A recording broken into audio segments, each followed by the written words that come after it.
চট্টগ্রামে হেজবুত তাওহীদের আয়োজনে তৌহিদ ভিত্তিক আধুনিক রাষ্ট্র ব্যবস্থা শীর্ষক গোলটেবিল বৈঠক অনুষ্ঠিত হয়েছে। বুধবার সকাল 10টায় চট্টগ্রাম প্রেসক্লাবের সুলতান আহমেদ হলে এ আয়োজন হয়। বৈঠকে মূল প্রতিপাদ্য উপস্থাপন করেন সংগঠনের শিক্ষা ও প্রশিক্ষণ বিষয়ক উপসম্পাদক রাকিব আল হাসান। তিনি বলেন, স্বাধীনতার পর 53 বছরে 17 বার সংবিধান সংশোধন হলেও জাতির কোনো সংকটের স্থায়ী সমাধান হয়নি।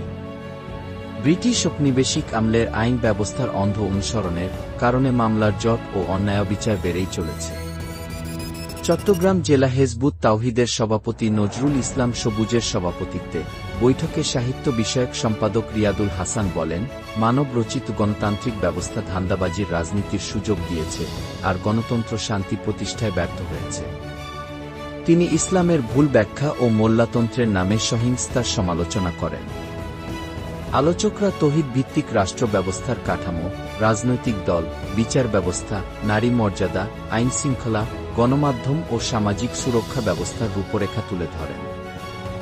বৈঠকে আরও বক্তব্য রাখেন প্রবীণ সাংবাদিক, শিক্ষক, সুশীল সমাজের প্রতিনিধি ও ধর্মীয় নেতৃবৃন্দ।